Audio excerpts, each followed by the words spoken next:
Hey, welcome back to the Mr. Excel Netcast. I'm Bill Jelly. Basically, you start out with massive amounts of data. You say, how are we going to analyze this? Well, let's fire up a pivot table and see if we can solve this problem. Hey, welcome back to the Mr. Excel Netcast. I'm Bill Jelly. Today we get a question sent in by Paul. Paul says he's finally ready to upgrade to Excel 2007. Wonders if he has to uninstall Excel 2003 before he can update to Excel 2007. Well, the official answer is that it's okay to have Excel, Word, and PowerPoint, both 2003 and 2007, on the same machine. Of course, you want to make sure that 2003 is there first and install 2007 over top of it. Outlook, though, you have to choose one or the other. Either don't install Outlook 2007, or if you do install Outlook 2007, Outlook 2003 will be removed. Now, in my experience, the one thing that is not going to work anymore after you install, and admittedly this is very, very obscure, there is a cool trick. Let's say we create a chart here. I'll just create a cool looking 3D pie chart, and I want to create a graphic from this pie. There's some VBA code that you can run.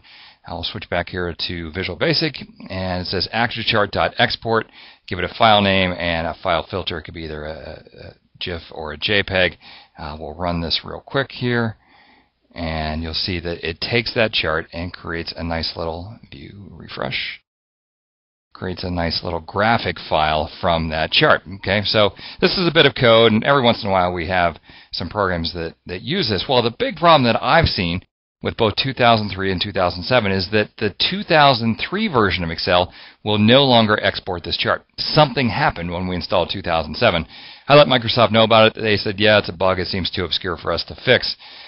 So it's out there. It still works in 2007, but when you go back and try and run this code in 2003, not going to work. That's really the only thing that I've run into. There may be other problems. I mean, this is admittedly very obscure, but we had code that was doing this, and we noticed it stopped working in 2003. There might be some other things, but for the most part, you know, in several years of doing seminars in both 2003 and 2007, switching back and forth, that's really the only thing that I've seen that's been broken. So, Paul, certainly go ahead. If you have 2003, go ahead and upgrade to 2007. It'll work for Excel, Word, PowerPoint. Again, Outlook is the only thing that you won't be able to upgrade.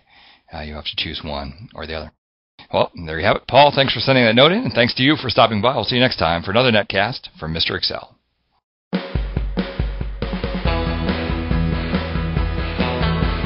Well, thanks for stopping by. We'll see you next time for another Netcast from Mr. Excel.